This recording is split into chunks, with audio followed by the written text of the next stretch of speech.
Y bueno, ya es nuestro último bloque con Luis Quintana y Carlos Salas, economistas de la UNAM, que vienen a presentarnos la revista Paradigma Económico en este su último número, donde se habla de la cultura como un generador de la economía, porque hacen falta políticas públicas. ¿Nos pueden decir, por favor, cuál es su perspectiva a futuro, su propuesta? Se estabilice la economía de los trabajadores de la cultura. Podemos partir de una cosa que es bien interesante. Lo que encontramos es que la mitad de los hombres y la mitad de las mujeres que trabajan en actividades artísticas lo hacen por cuenta propia. Eso es una cosa muy, muy importante porque significa que enfrentan el mundo del trabajo por sus propios medios. Si esto continúa y no se transforma en un proceso donde los trabajadores de la cultura sean asalariados, es decir, que tengan un contrato, protección social, etcétera, las condiciones de precariedad van a persistir. Entonces ahí tenemos un problema. ¿Cómo hacemos para sacar a las personas del trabajo por cuenta propia hacia una actividad asalariada o por lo menos Derecho a biencia, ¿no? Colectiva en el sentido de tener derechos Laborales. laborales de algún tipo? Ese es un primer problema. Y la respuesta inmediata ahí es, tiene que haber una intervención colectiva del Estado y de sectores interesados en estos problemas, como pueden ser los propios empresarios culturales. Ahora, eso no da para todos. Los empresarios culturales no dan trabajo a todo el mundo, pero la preservación de la cultura, el crecimiento de la cultura es un trabajo nacional. Entonces, es ahí donde pensamos que el Estado tiene que intervenir de manera no tutorial, sino de manera de ofrecer, además de becas, proyectos colectivos y comunitarios que permitan que los trabajadores por cuenta propia se agrupen en cooperativas, trabajen en esas condiciones. Esa sería una cuestión importante. Por otro lado, la economía de la cultura no solamente son nuestros artistas, son muchas más gentes, que son las que estaba hablando Luis Quintana. Entonces significa que la política cultural tiene que ser una política múltiple, que tome en consideración las características de distintos sectores.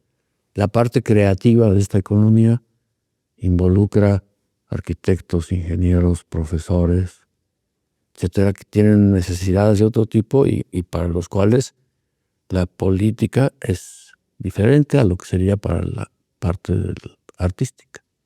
Entonces, en resumen, necesitamos no de un análisis, sino una decisión de crear cooperativas de trabajo para los artistas, mejorar las condiciones de trabajo para el sector creativo. Esto exige mucho dinero, sí, pero es una forma de utilizar el dinero que va a beneficiar a las futuras poblaciones. Y además aquí hay que añadir otra cosa. El neoliberalismo destrozó muchas de estas condiciones de trabajo. Impidió el avance de proyectos y la necesidad ahora es de, bueno, pues del desierto vamos a tener que recuperarlo para producir algo que florezca. Y esto es una tarea también de los individuos y de las colectividades, no solamente del Estado, no solamente de los trabajadores, sino de las colectividades. Pensando en la necesidad de que la cultura sea reavivada en algunos casos, o sea profundizada, o sea simplemente trasladada para otras personas. O sea, la cultura. A mí me llama mucho la atención una tentativa que se hizo de recuperación del son jarocho. Para los años 70, 80 se pensaba que estaba en extinción, que ya no iba a haber más. Y hubo una decisión colectiva de grupos comunitarios de recuperar cómo a través de la educación. Y hoy tenemos un florecimiento de la música, no solamente el son jarocho, sino la música huasteca, de la música nacional, que no se había visto en mucho tiempo. Pero esto es producto de esas dos cosas. El Estado interviniendo a veces, la colectividad interviniendo a veces y los propios artistas en forma de cooperativa. Yo quisiera agregar que hoy día hay esfuerzos de planeación muy importantes. Tenemos el Plan México, que después de muchos años el gobierno mexicano por fin ha planteado un horizonte de planeación de largo plazo con el Plan México y que tiene el impulso de crear 100 polos de bienestar por todo el país. Yo creo que lo que tendríamos que ver también es un Plan México de la cultura.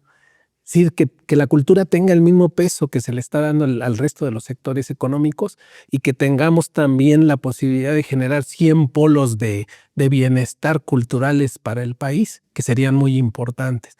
Porque la situación de los trabajadores de la cultura, como se mencionaba, Carlos, es muy difícil.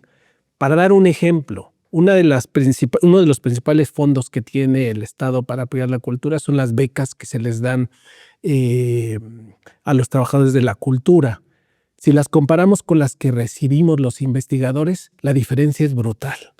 Nosotros como investigadores hay más de 40,000 becas del Sistema Nacional de Investigadoras e Investigadores para la parte científica y tenemos esas becas por 5 años y las podemos seguir renovando toda la vida.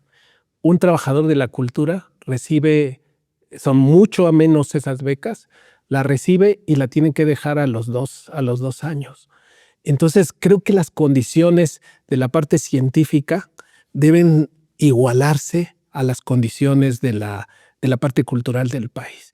Entonces esperaríamos que, igual que se hizo con el Plan México, podamos establecer un sistema de planeación a largo plazo para la cultura en el país y que el caso de las utopías, los pilares, pues sean parte de ese plan, de ese gran plan de transformación cultural de México, que además se ha demostrado que los lugares donde la cultura florece, pues la criminalidad disminuye, las condiciones de vida y de convivencia mejoran. Entonces pues es también una alternativa para la situación de violencia que se vive en muchos lugares del país.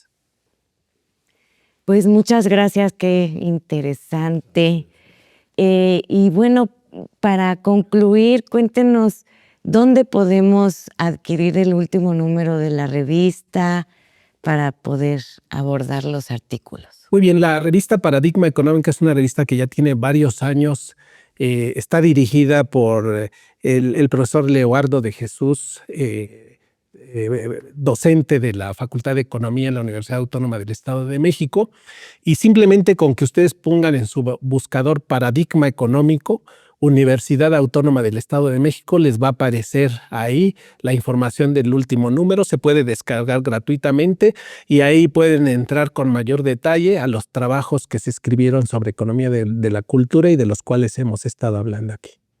Pues muchísimas gracias, muchas gracias a todas y todos ustedes. Es un gusto, como siempre, atenderles. Hasta siempre.